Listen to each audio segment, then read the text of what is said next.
Muy buenas tardes, les damos todos la bienvenida a una jornada de capacitación sobre el nuevo sistema electrónico de operaciones garantizadas que el BCP dispone hoy en día. Especialmente esta capacitación va dirigida a las personas que trabajan en el sector financiero.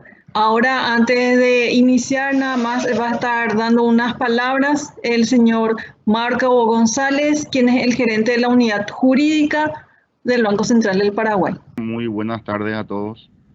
Vamos a empezar con Diego Fleita. Tenemos una presentación acerca del funcionamiento del factoraje en el Paraguay. Ustedes saben que en el Banco Central ya está habilitado el SEO, que es el Sistema Electrónico de Operaciones Garantizadas, que es básicamente un registro público acerca de las sesiones ordinarias de derecho de crédito. Haciendo un breve repaso, sabemos que la ley sancionada, aprobada, promulgada y publicada el año pasado, la ley 6542, contiene básicamente 3 capítulos, ¿sí? En el primer capítulo habla de la sesión ordinaria de derecho de crédito y en el segundo capítulo habla de la factura cambiaria. Y a ese efecto le da un régimen completamente diferente si se trata de una sesión ordinaria de derecho de crédito o si se trata de una factura cambiaria.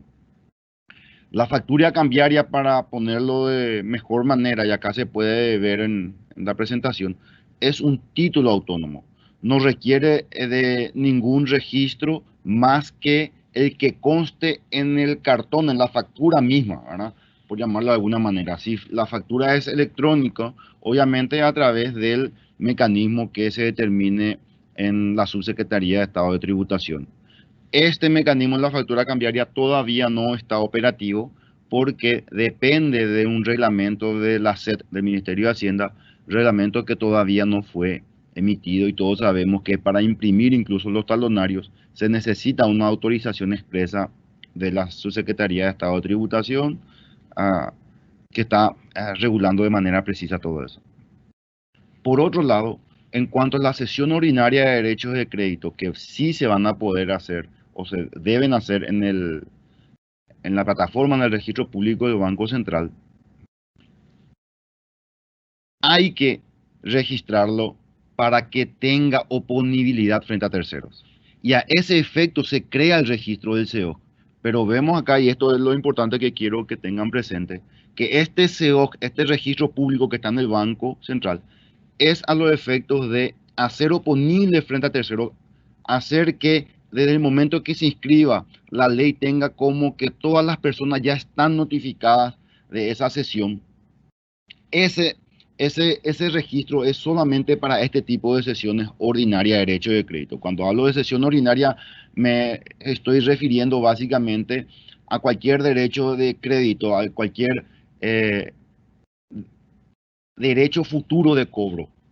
Como por ejemplo puede ser un contrato de alquiler donde una parte ya se compromete a pagar una mensualidad.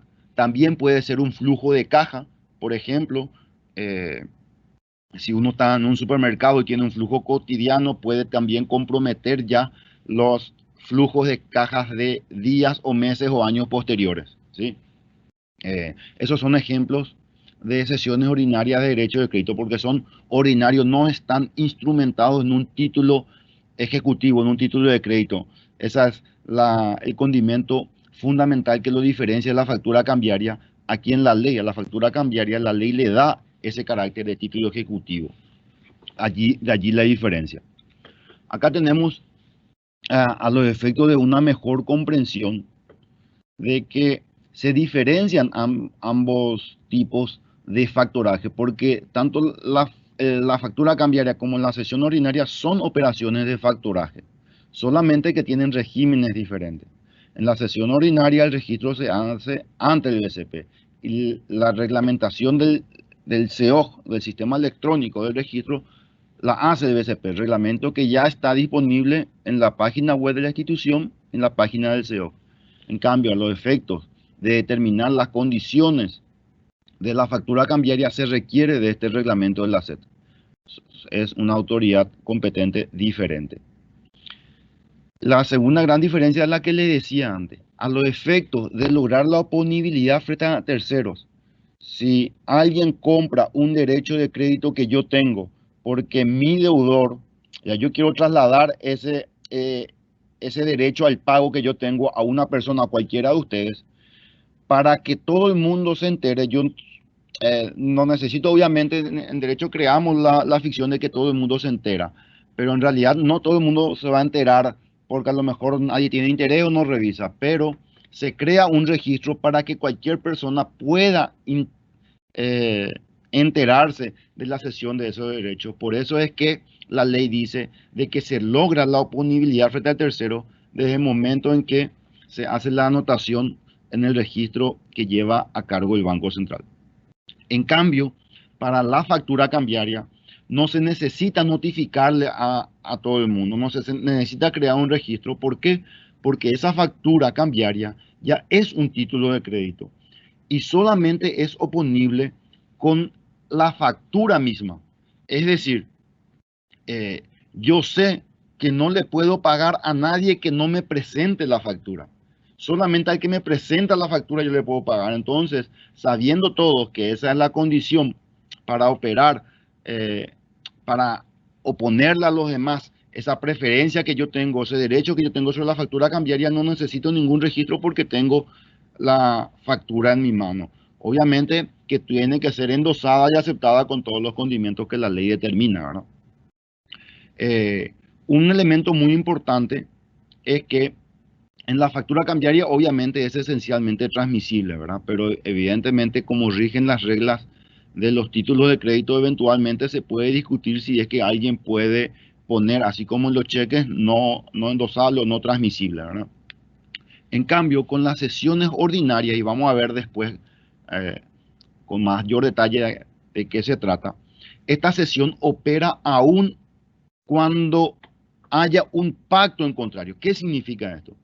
Si yo tengo un deudor que dice que me reconoce que me va a pagar una X cantidad de guaraníes y dice, yo te voy a pagar a vos, Marco, 100.000 guaraníes, pero vos no le vayas a transferir ese derecho de crédito porque yo no quiero que Lauri o que Diego o que César sean mis acreedores o que cualquier otra persona pueda reclamarme.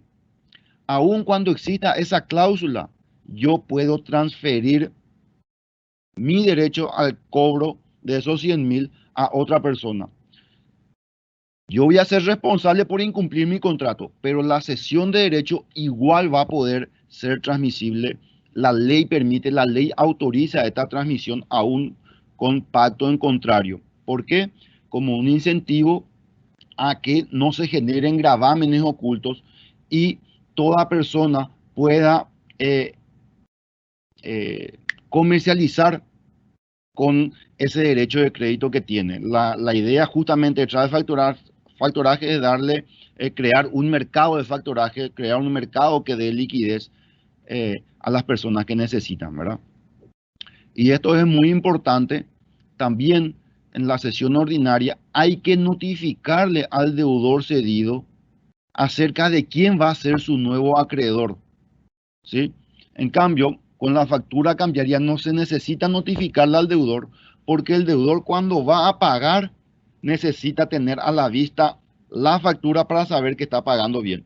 Entonces, no necesita que se le notifique quién es su acreedor. El acreedor va a ser quien en el momento del pago le presente la factura debidamente endosada o si es el titular que le presente a esa persona la factura, ¿verdad? Eso es muy importante.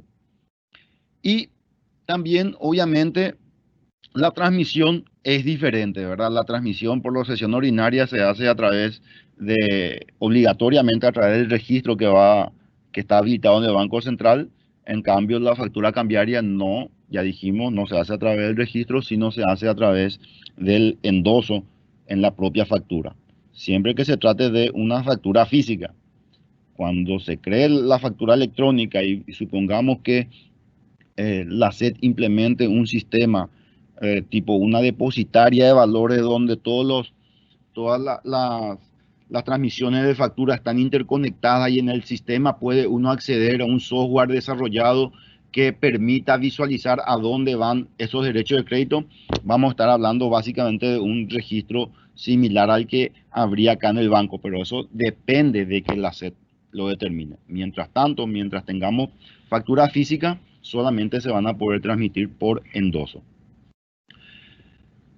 Y una última diferencia, que las defensas personales sí son oponibles en las sesiones ordinarias y en las facturas cambiarias no son oponibles. ¿Por qué? Porque se trata de un título de crédito donde no se estudia la causa, la naturaleza, las obligaciones. Bueno, lo que yo quise significar hasta aquí es de que estamos ante dos regímenes diferentes, tratándose de la sesión ordinaria y de la factura cambiaria. A partir de ahora vamos a centrarnos solamente en la sesión ordinaria de derechos de crédito, no en la factura cambiaria. A este efecto es importante determinar una cosa importante. En el registro, en el CEOG, que está en el Banco Central, donde se regula la sesión ordinaria de derechos de crédito, se pueden inscribir las facturas que todavía no tengan el carácter de cambiaria. Cuando la factura cambiaria está prevista de que se emita por una persona y que sea aceptada por la otra parte, para que a partir de allí tenga carácter ejecutivo. Si acepta o si pasan 10 días y la otra persona no aceptó esa factura, igual se tiene por aceptada. A partir de ese momento recién es cambiaria. A partir de ese momento recién se vuelve un título ejecutivo. Y todos saben que cuando se trata de un título ejecutivo hay mayor facilidad en cuanto a rapidez para hacerlo a través de un proceso, para perseguir el derecho contra el deudor en sede judicial a través de un proceso más corto, más ágil. Y por ese efecto es que no son oponibles las defensas personales. Los que son abogados saben que después pueden ordinarizar y allí eventualmente plantear algo. Pero esta es la regla básicamente. ¿De dónde vienen entonces estas sesiones ordinarias de derecho de crédito? Y ahí cuando les hablé aquí de que antes de que constituya la factura cambiaria un título de crédito, tenemos que tener en cuenta que ese periodo de 10 días o de aceptación va a ocurrir cuando exista la factura cambiaria. Dijimos que hasta ahora no existe la factura cambiaria. ¿Y qué va a hacer la factura cambiaria? Básicamente va a ser la factura crédito, la que hoy tenemos, la factura crédito, y se le cambia de nombre, se le va a denominar cambiaria porque va a tener efecto cambiario, es decir, va a ser un título ejecutivo, un título de crédito que va a tener en su poder el acreedor para garantizar su derecho de crédito, ¿verdad? Eso es muy importante precisar. Entonces, si la factura cambiaria va a ser la factura crédito que es hoy, porque la factura crédito no es todavía un título de crédito, quiere decir que por no tratarse la factura de crédito de hoy día de una factura cambiaria, se va a tener el tratamiento de una sesión ordinaria del derecho de crédito y vamos a tener que aplicar la regla de transmisibilidad, es decir, para negociar esa factura de crédito que todavía no es cambiaria con los estándares acá de la columna de la izquierda, siguiendo las instrucciones, los formularios y el registro habilitado en el Banco Central de Paraguay. ¿Sí? ¿De dónde nacen o por qué nació este esquema de factoraje, verdad? Todos sabemos que esta sesión ordinaria de derecho de crédito no es otra cosa que lo que hoy conocemos como descuento. Es un descuento. Finalmente, alguien me da un derecho de crédito, un derecho a cobrar en el futuro y yo le adelanto plata hoy día, ¿verdad? Es una operación de descuento. A esa operación de descuento es a la que nos estamos refiriendo. ¿Y por qué es importante? ¿Por qué fue importante? ¿Por qué es importante que exista un registro de eso?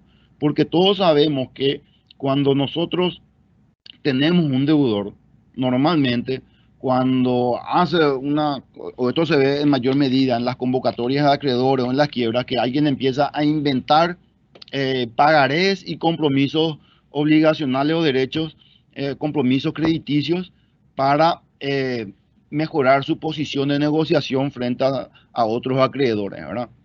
Entonces, para evitar esa opacidad que existe, porque también, además de ese escenario, existen elementos donde, por ejemplo, yo estoy comprando un derecho futuro y cuando quiero yo en negociar o hacerme con ese derecho, resulta ser que el deudor negoció el mismo derecho con otra persona. Entonces, hay gravámenes ocultos que no están a la vista de todos y el registro del SEOC en el Banco Central tiene por finalidad justamente transparentar este mercado de derecho de crédito para que todo esté en la web, para que todo sea consultable por parte de cualquier persona interesada. Entonces, si alguien tiene un contrato, un derecho de cobro de alquiler, alguien tiene un contrato de flujo de caja futura, alguien tiene un contrato de provisión de mercadería con un supermercado, que son finalmente derechos de cobro futuro también, ¿verdad? Eh, Todo el mundo ya sepa o cualquier persona que ingresa al sistema pueda saber cuáles son los derechos de estas personas que están siendo cedidas o no, para saber si confían en las personas. ¿Y por qué es importante? Y aquí hay una lámina, un gráfico de unos números extraídos por parte del Banco Mundial, ¿verdad? Comparando los bienes muebles, inmuebles o los activos de las empresas eh, en un estudio de derecho comparado en toda Latinoamérica y demuestra que normalmente en los activos de las empresas solamente el 22% son inmuebles. El resto son bienes muebles. Vehículos, maquinaria, cuentas por cobrar, ¿verdad? Esto representa el porcentaje del activo más grande de las empresas. Pero cuando recurren a los bancos para obtener financiación, las garantías que normalmente son aceptadas justamente son en un 73% los bienes inmuebles y en un 27% los bienes muebles. Es decir, no hay una correlación. Los mayores activos de una empresa no son tomadas como colaterales justamente por, porque no existe una seguridad total a raíz de esa opacidad de un mercado de gravámenes oculto que no me está permitiendo a mi acreedor visualizar o tener la confianza de que yo voy a tener un mejor derecho al momento de querer ejecutar una eventual garantía. Para que estos bienes muebles puedan darse en garantía, luego hay un proyecto de ley sobre garantías mobiliarias. Acá no estamos hablando todavía como colateral, pero el factoraje creemos, particularmente creo yo, que es un paso previo necesario para para que estos bienes muebles puedan ser dados o tomados como garantía. ¿Por qué? Porque para que puedan ser tomados como garantía se necesita justamente de la creación de un registro que el acreedor le esté dando la seguridad de que su mejor derecho va a prevalecer. Por ende, el mejor derecho de fulanito de tal que viene a presentarme como colateral de un crédito, el acreedor va a tener la posibilidad de confiar y saber porque la ley la ampara, porque hay un registro público y los datos contenidos en el registro público luego sirven como plena prueba para ejercer los derechos, eventualmente para exigirlo judicialmente o para negociar en el mercado una venta, cesión de esa cartera, por ejemplo, qué sé yo, para innumerables cosas. Pero lo importante sí es crear este registro para que ya la opacidad no exista, para que haya transparencia. De allí es de que se exige que todos los derechos de crédito obligatoriamente tienen que registrarse en el SEOC, en el registro del Banco Central, para crear la oponibilidad frente a terceros, ¿sí? ¿Cómo funciona? Pues de manera sencilla. El cedente, el que es portador de un derecho de crédito, y acá abajo está su deudor, este cedente le puede ceder a un factor o cesionario o comprador, como le quieran llamar, ¿verdad? Vamos a denominarle factor. Al cederle a un factor, esta cesión tiene que registrarse en el SEO para crear esa oponibilidad frente a todo el Paraguay. Es decir, a partir de su registro en el SEO, la ley asume de que todas las personas ya están enteradas de ese registro. Ahora, este deudor, no por la anotación del SEOC en el registro, está obligado a pagarle al nuevo acreedor, por llamarlo de alguna manera, al factor o al cesionario.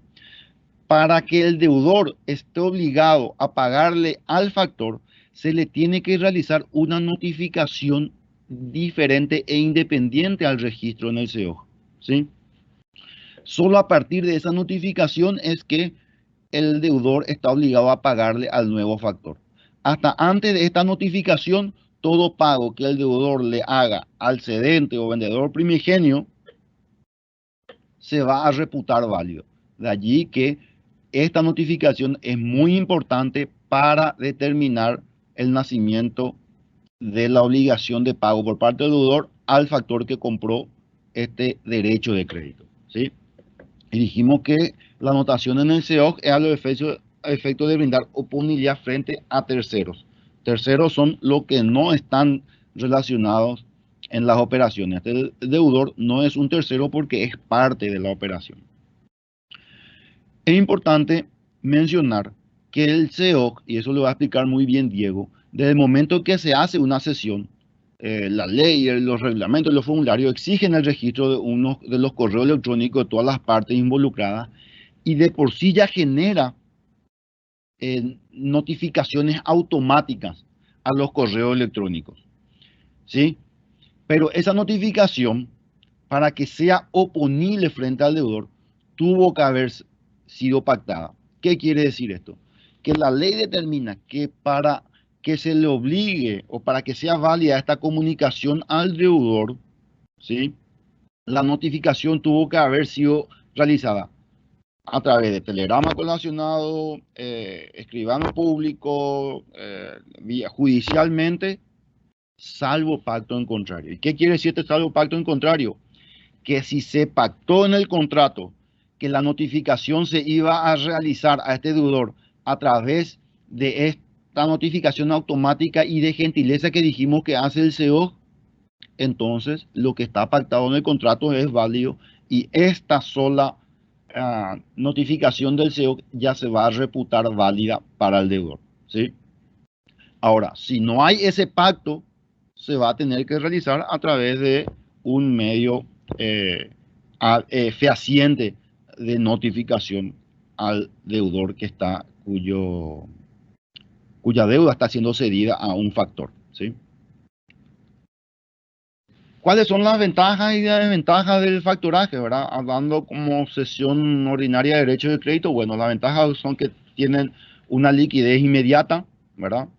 Las operaciones de descuento no constituye un endeudamiento, ¿verdad? La liquidez no necesariamente implica un endeudamiento y es independiente de otras fuentes de financiación o de financiamiento que pueda obtener la persona que está al frente de la administración de un negocio, ¿verdad? Se traslada obviamente la gestión del cobro y la relación con el deudor al factor, es decir, el antiguo acreedor ya no va a tener que lidiar con los pagos del deudor, sino en esa relación ya entra el factor. Incluso está previsto también de que el factor pueda encargarse nomás de la administración de estos pagos, ¿verdad? Porque puede ser en venta o en administración. Y obviamente se garantiza el cobro de las ventas y se simplifica la labor contable. No sé si llamarles desventajas, yo no sabía cómo llamarle, pero le puse aquí desventajas. Obviamente tiene un costo que es la tasa de descuento que normalmente existe ya hoy día en el mercado.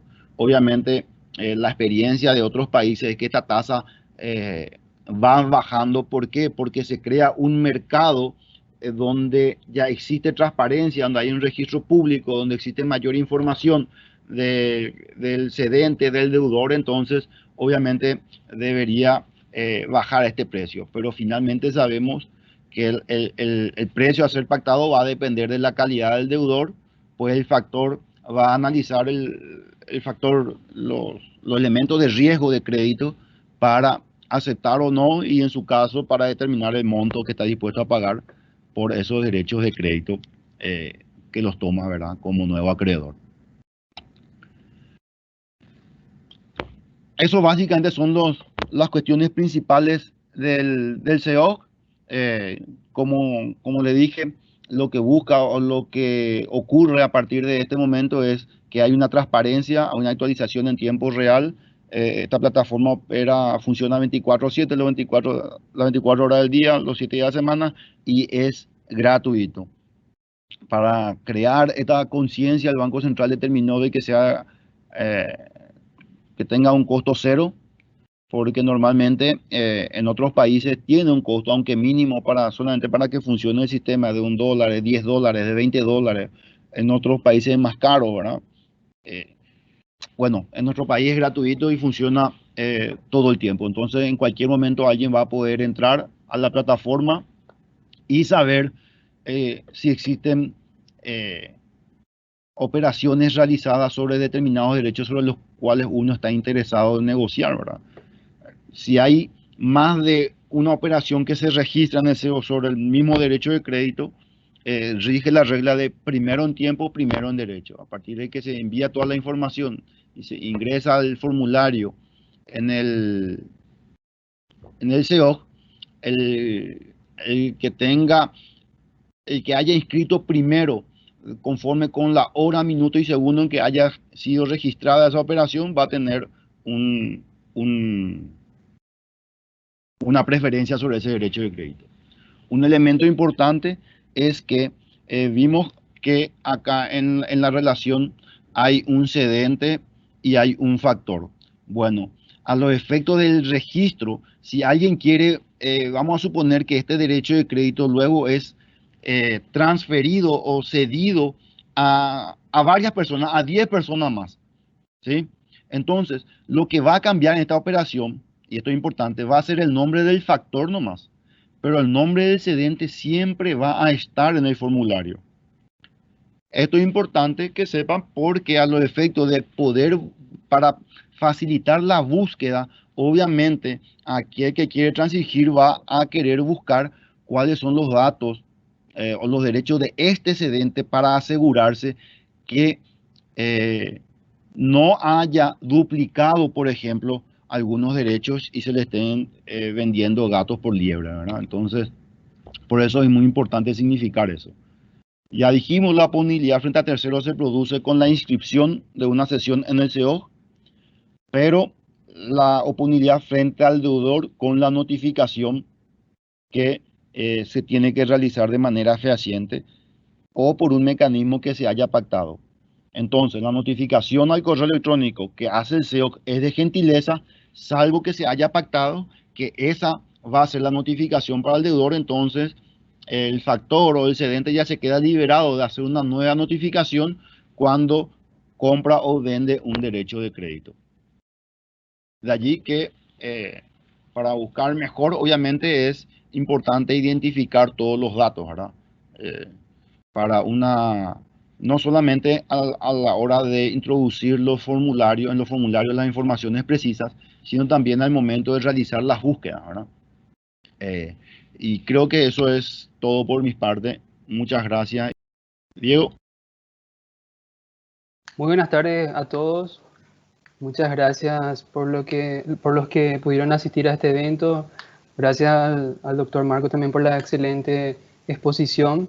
Un gusto poder compartir con ustedes esta jornada de capacitación sobre la ley de factoraje y el sistema electrónico de operaciones garantizadas.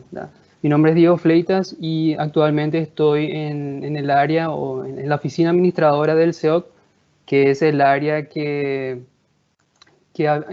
dispuso el Banco Central, que tiene a su cargo administrar, controlar, dar un seguimiento, dar soporte y asistencia a todo lo que es la plataforma electrónica del sistema electrónico de operaciones garantizadas. Ya el doctor Marcos González estuvo explicando las características principales de la ley, de los beneficios que tiene para las empresas, especialmente para las pequeñas, medianas y todo tipo de empresas. Entonces yo ahora voy a estar enfocando esta presentación en ya, o sea, más desde el punto de vista ya de la plataforma, en cómo usar sus características y algunas funcionalidades principales. Entonces, para iniciar, ¿qué es el SEOC? Como ya mencionó el doctor Marcos, es un sistema, es un registro electrónico que se crea de conformidad a lo dispuesto por la Ley 6542, que es la Ley de Factoraje, Factura Cambiaria y Sistema Electrónico de Operaciones Garantizadas. En este registro cualquier persona física o jurídica tiene la posibilidad de inscribir avisos a través de formularios electrónicos para informar sobre las sesiones ordinarias de crédito que son realizadas en virtud de un contrato de factoraje. Y estos avisos tienen como propósito el de comunicar a terceros las operaciones de factoraje realizadas y otras operaciones garantizadas con créditos convencionales u otras cuentas por cobrar.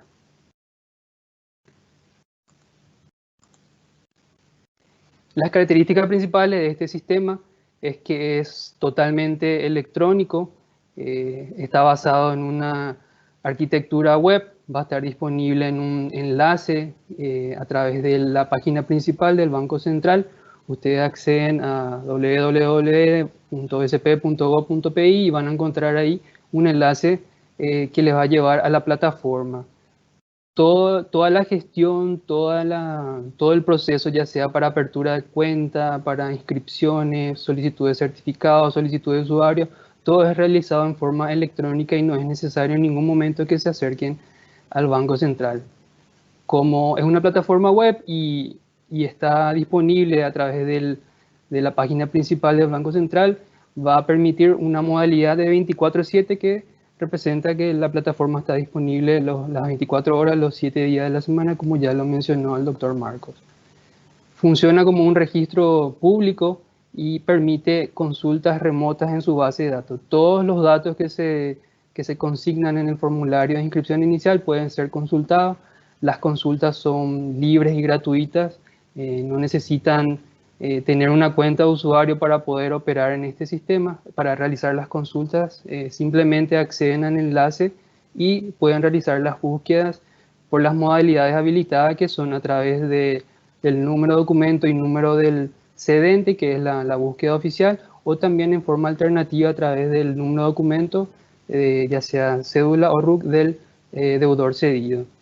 Y desde el momento que se recibe una inscripción en el SEOC, a partir de ese momento, o sea, a partir de esa fecha, hora, minuto y segundo, genera la oponibilidad ante terceros. Y desde el momento que se reciben los formularios, ya sea para inscripción inicial, modificación o cancelación, el sistema envía automáticamente notificación vía correo electrónico a todas las partes que son, ya sea el factor, el cedente o el deudor cedido. En cuanto a las funcionalidades principales, tenemos que el SEOC debe de ofrecer acceso a los servicios de inscripción a sus usuarios, ofrecer también el acceso a su usuario y al público en general al servicio de consultas, y así también inscribir, custodiar las inscripciones de sesiones de derecho, como administrar y organizar toda la información que es consignada en la base de datos del SEOC que se encuentra aquí en el Banco Central del Paraguay. También debe de proveer certificaciones de las búsquedas y los formularios y proveer información al público sobre la operación y administración del SEOC. Y muy importante, el SEOC, ¿verdad?, no vela porque la información incorporada en los formularios de inscripción sea completa, precisa, correcta o legalmente suficiente, ni realizará algún tipo de examen o calificación registral del contenido o de sus anexos. Es decir, el usuario es el responsable de toda la información que envía en ese formulario. Entonces, para acceder a la plataforma, simplemente uno ingresa a la página web del Banco Central, www.bcp.gov.pi. En el lado izquierdo van a observar una opción que dice Sistema Electrónico de Operaciones Garantizadas. Acceden a ese enlace y tienen un submenú en donde pueden visualizar dos opciones, que son la de acceso a la plataforma. Este enlace le lleva ya directamente a la plataforma, y también se habilitó un enlace para las comunicaciones del SEOC, en donde está la ley, están las reglamentaciones, las distintas guías, materiales de ayuda que se van a ir lanzando de manera a fomentar el uso de la plataforma. Entonces, accediendo al enlace, le lleva a la plataforma, al menú principal de la plataforma, donde tienen estas tres opciones, que son la de acceder directamente ya una vez que cuente con un usuario y contraseña, o requieran hacer el proceso de inscripción o solicitar a un usuario. lo realizan a través de esta opción. También tienen una opción de búsquedas para hacer las consultas remotas a toda la base de datos del SEOC. Y una opción de tasas que, bueno, inicialmente la ley tenía previsto la implementación de tasas por las distintas operaciones, que eso el directorio del Banco Central decidió que sea cero, así que todas las tasas están en cero y es totalmente gratuito para el uso. Bien, para hacer entonces una apertura de cuenta, acá es muy importante tener en cuenta de que para realizar una inscripción sí es necesario contar con una cuenta de usuario que esté debidamente identificada y habilitada en el SEOC. No así las consultas, como le había mencionado anteriormente, las consultas son gratuitas, eso no requiere ningún usuario ni completar ningún formulario para hacer esas consultas que son totalmente libres y gratuitas. Entonces, en caso que sí requiera una cuenta de usuario porque va a inscribir una sesión o va a realizar servicios de factoraje, ¿verdad? El proceso de apertura de cuenta es muy sencillo, simplemente debe completar o seguir el proceso de solicitud de apertura de cuenta, que se realiza totalmente en forma electrónica. Como ya le mencioné, en ningún momento es necesario que presenten documentos físicos en la institución, todo es en forma electrónica. Y haciendo un resumen de los pasos que deben seguir para hacer una apertura de cuenta, podemos dividirlo en 3 pasos o 3 etapas principales, que son, primeramente, completar el formulario de solicitud de apertura de cuenta administradora, donde se deben ingresar, bueno, el número de documento de esa persona o empresa que se quiere registrar, algunos datos adicionales y, muy importante, el correo principal, que es el que va a vincular o va a quedar registrado en la plataforma a través del cual se le va a estar enviando todas las notificaciones. Una vez que registran, o sea, completan el formulario, perdón, y como cualquier proceso de verificación o suscripción, cuando uno abre no sé, se loguea en alguna página web, siempre hay un proceso de verificación a través del correo, donde le llega un correo electrónico. Ustedes deben verificar que tienen acceso y disponen de ese correo. Entonces, ese mismo proceso se aplica en este sistema, donde le va a llegar un correo del SEOC, le va a decir que verifiquen ese correo, y seguidamente, habiendo validado esa cuenta, es visible por el administrador del SEOC, en la oficina administradora del SEOC, vamos a ver esa solicitud, en donde se realiza una verificación de los datos que fueron completados en el formulario, y adicionalmente se solicita otras documentaciones de respaldo, de manera a verificar la identidad de la persona y la dirección que fue declarada también en los formularios. En el caso de ser una persona física, normalmente se solicita una fotocopia de cédula y copias escaneadas de algún servicio básico para verificar la dirección. Y en caso de ser una empresa, esos mismos documentos de la persona que está realizando el proceso de inscripción, también las escrituras de la empresa o de la sociedad, y documentos que avalen de que la persona que está realizando esa inscripción tiene la suficiente autoridad para hacer una apertura de cuenta a nombre de esa empresa.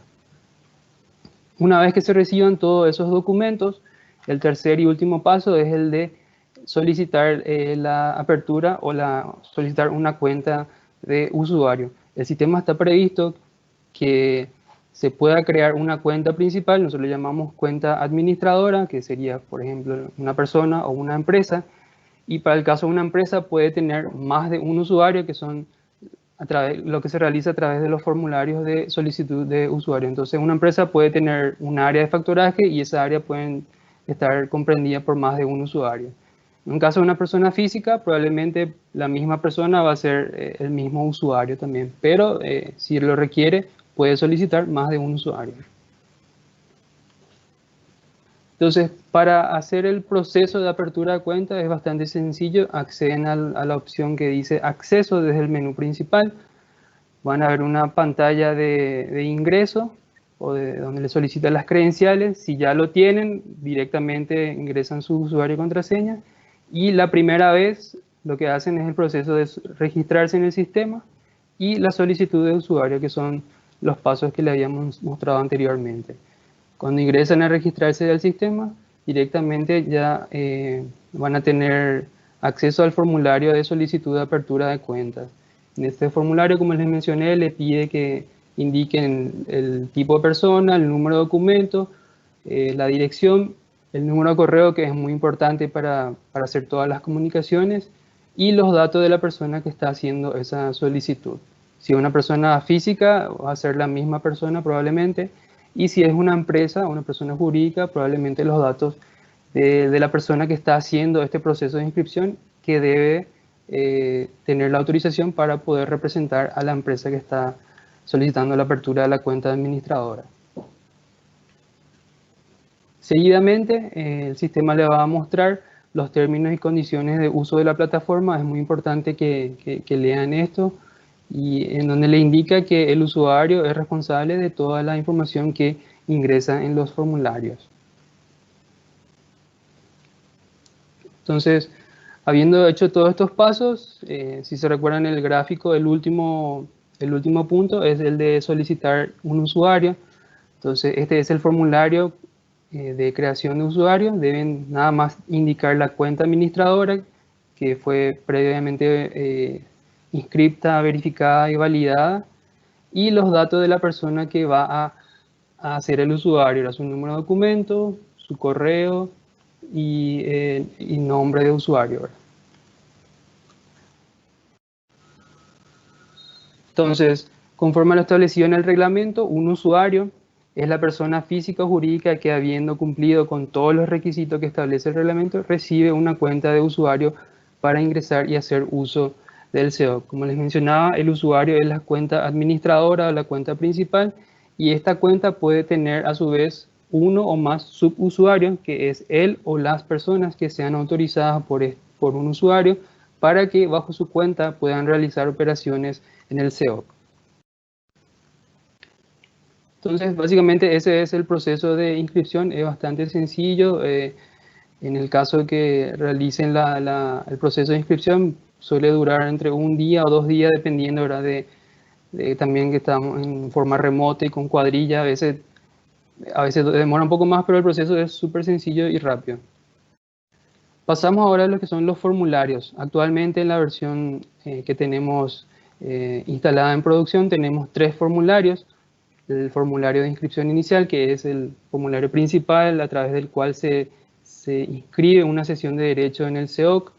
Luego tenemos un formulario de modificación, en el caso que se requieran realizar modificaciones a este formulario inicial, ya sea porque algún dato modificó con el transcurso del tiempo, se extendió el plazo de vigencia, o ocurrieron ventas sucesivas, en el ejemplo que ponía el señor Marco. Ahora, supongamos el factor A compró, inscribió esta sesión y luego decide venderlo a un factor B. Entonces puede entrar y haciendo uso del formulario de modificación, modifica y hace el ajuste para que el nuevo factor a partir de ese momento sea el factor B. Y un tercer formulario, que es el de cancelación, a través del cual pueden cancelar una inscripción porque ya se cobró antes, ya hubo acuerdo de finalizar ese contrato, o simplemente llegó la fecha de finalización de la vigencia de ese contrato. Entonces la cancelación la realizan a través del formulario de cancelación. Vamos a hablar entonces del formulario de inscripción inicial. Como les comenté, es el formulario a través del cual un usuario puede incorporar a la base de datos del SEOC un aviso electrónico de operación de la celebración de un contrato de cesión de derecho de crédito.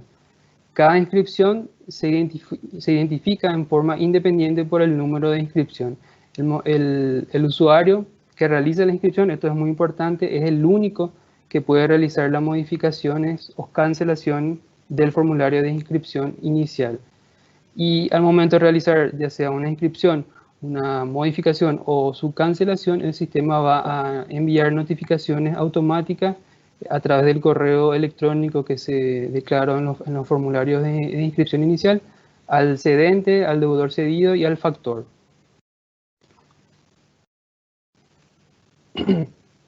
Entonces, Para completar el formulario de inscripción inicial, estos son los pasos o los datos que deben de ser completados.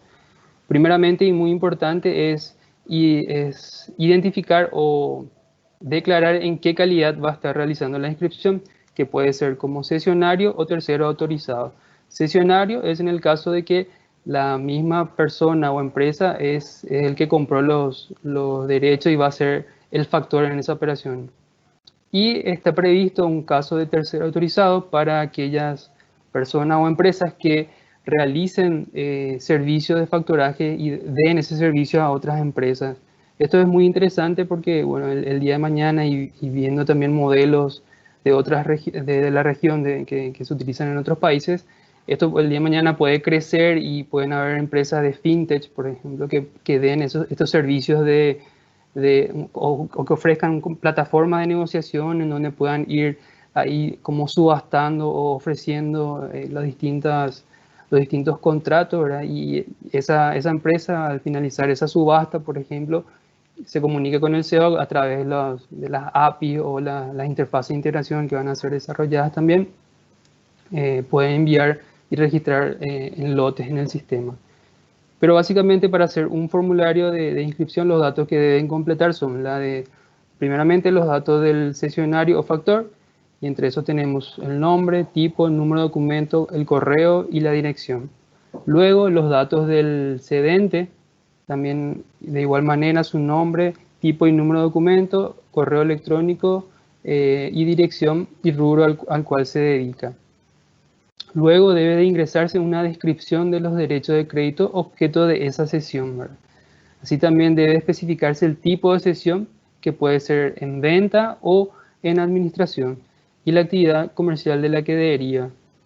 En el punto 4 tenemos que debe de especificarse la moneda y el monto de los créditos objeto de la sesión.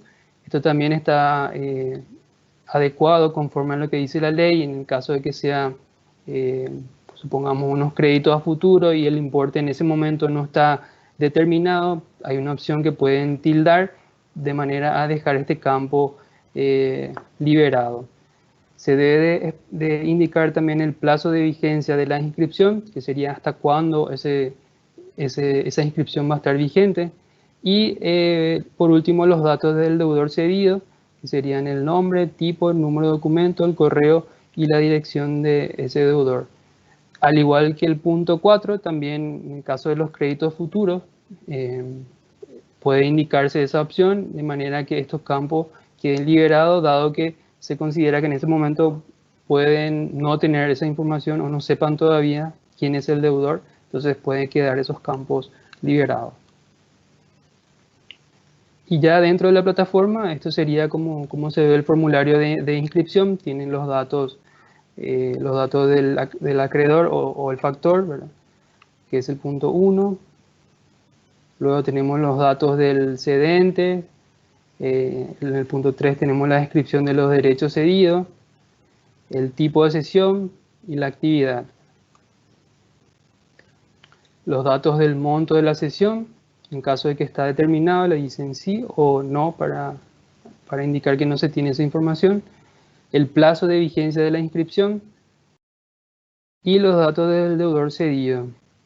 Y también tenemos un punto séptimo que es de manera opcional en caso que se quiera levantar, adjuntar algún contrato, que eso es solamente opcional.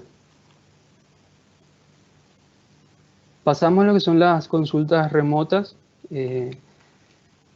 Como ya les mencioné, el sistema está en una modalidad 24/7, por lo que las consultas a la base de datos pueden ser realizadas en cualquier hora y en cualquier momento y de manera totalmente gratuita. No requieren tener la calidad de usuario para realizar las consultas, es decir, no es necesario realizar todo ese proceso de inscripción para hacer las consultas remotas. Eso es totalmente libre, simplemente acceden al enlace que les mostré desde el menú principal y ya pueden realizar las búsquedas. Estas búsquedas se realizan mediante el número de documento de identificación o RUC del cedente, que es la búsqueda oficial, y de manera alternativa también puede realizarse búsquedas de forma no vinculante a través del número de documento de identificación o RUC del deudor cedido. Y las búsquedas se realizan con la finalidad de conocer si existen o no inscripciones bajo ese número de identificación. Entonces, para realizar las consultas remotas, simplemente acceden al menú principal y desde ahí van a la opción de búsquedas. Eso le va a llevar a la pantalla de consultas remotas, donde tienen la opción si quieren buscar por cedente o deudor cedido, ingresan el tipo y el número de documento, y en la parte inferior el sistema le va a desplegar todos los resultados que coincidan con esa búsqueda. Van a ver una lista de todas las inscripciones y pueden hacer clic sobre una de ellas y pueden ver todo el contenido de esa inscripción tal cual lo envió el usuario. Pueden solicitar también una certificación en caso de que lo requieran de esa inscripción, y también tienen una opción de ver todo el historial en caso de que esa inscripción fue sufriendo modificaciones en el tiempo. Van a ir quedando distintos versionados. Inicia con la versión 1 y eso va a ir incrementando de acuerdo a los cambios que se vayan realizando con el transcurso del tiempo sobre esa inscripción.